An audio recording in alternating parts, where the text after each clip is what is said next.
हिंदुस्तान तपस्वियों का देश है। हिंदू धर्म में तपस्वियों की पूजा होती है। हम तपस्वियों का आदर करते हैं, उनके सामने हाथ जोड़ते हैं। तो इस देश में ये तपस्वी कौन है? आपने कहा कि कन्याकुमारी से यात्रा की, बहुत बड़ी तपस्या की। ये कोई बड़ी तपस्या नहीं है, इसमें कुछ नहीं है। ये तो 3 महीने की तपस्या है। 5-6 घंटे, 8 घंटे लगा लो। थोड़ा सा घुटने में दर्द होता है, थोड़ी सी प्यास लगती है, मगर ये तपस्या नहीं है।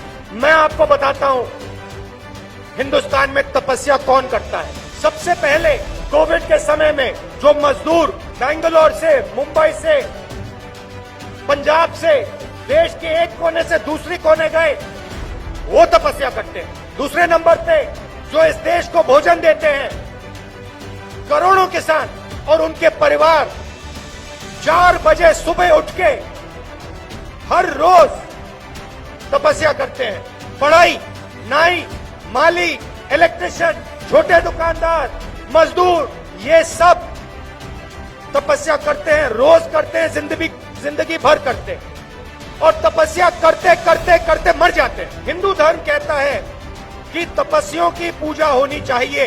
तो इस देश में तपस्वियों की पूजा क्यों नहीं हो रही है? जो तपस्या कर रहा है उसको इस देश की सरकार कुछ नहीं देती, और जो नरेंद्र मोदी जी की पूजा कर रहा है उसको सारा का सारे दे देती। 2 लोग नरेंद्र मोदी जी की पूजा करते हैं दिन भर, और उनको जो भी चाहिए मिल जाता है। रेलवे, पोर्ट, एयरपोर्ट, ये देखो भैया ड्रोन उड़ रहा है, ये भी ले जाएंगे उठा के।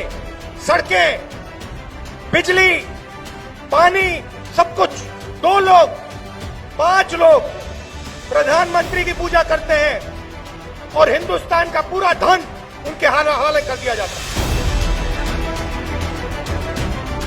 किसान 4 बजे उठता है, हाथ फट जाते हैं, खून निकलता है, उसका दर्द उसके हाथों में होता है, उसकी तपस्या की निशान उसके हाथों में होती है।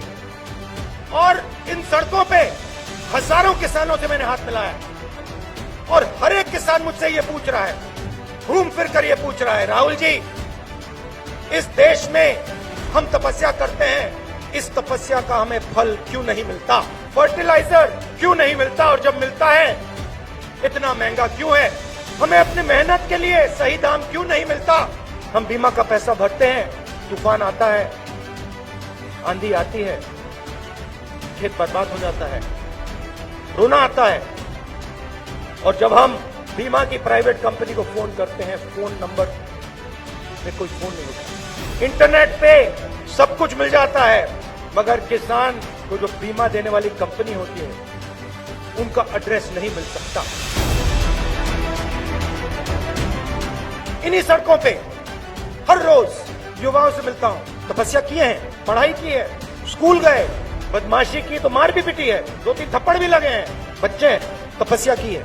एग्जाम लेते हैं, तपस्या करने के बाद पता लगता है व्यापम स्कैम हो गया, तपस्वियों से चोरी हो गई। छोटे छोटे तपस्वियों से स्टेट की सरकार चोरी करती है, उनका भविष्य खत्म कर दिया। आज बच्चों ने मुझे कहा इंजीनियर बनना चाहते हैं। क्या तपस्या की? पढ़ाई की, इंजीनियरिंग डिग्री ली। अच्छा, सिर्फ आपके पर तपस्या थी? नहीं नहीं नहीं, मेरे पिता किसान हैं, उन्होंने भी तपस्या की। मेरी माँ रोज खाना पकाती है, उनकी भी तपस्या है। मेरी दादी भी मदद करती है, उनकी भी तपस्या है। अच्छा, डिग्री मिली तो क्या हुआ?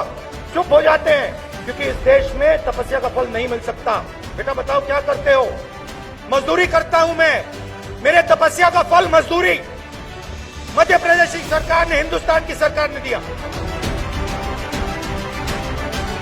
बीजेपी के लोग भगवान के सामने हाथ जोड़ते हैं और फिर जो इस देश में तपस्या करता है उसको खत्म करते हैं। मतलब भगवान का अपमान करते हैं, क्योंकि तपस्या ही भगवान है और हिंदुस्तान के किसान के अंदर भगवान है, मजदूर के अंदर भगवान है, छोटे दुकानदार के अंदर भगवान है, मीडिया वालों के अंदर भगवान है। तो जब ये लोग इस देश की तपस्या से चोरी करते हैं तो ये देश के भविष्य को नुकसान पहुंचाते हैं, युवाओं को चोट पहुंचाते हैं, अगली पीढ़ी को चोट पहुंचाते हैं।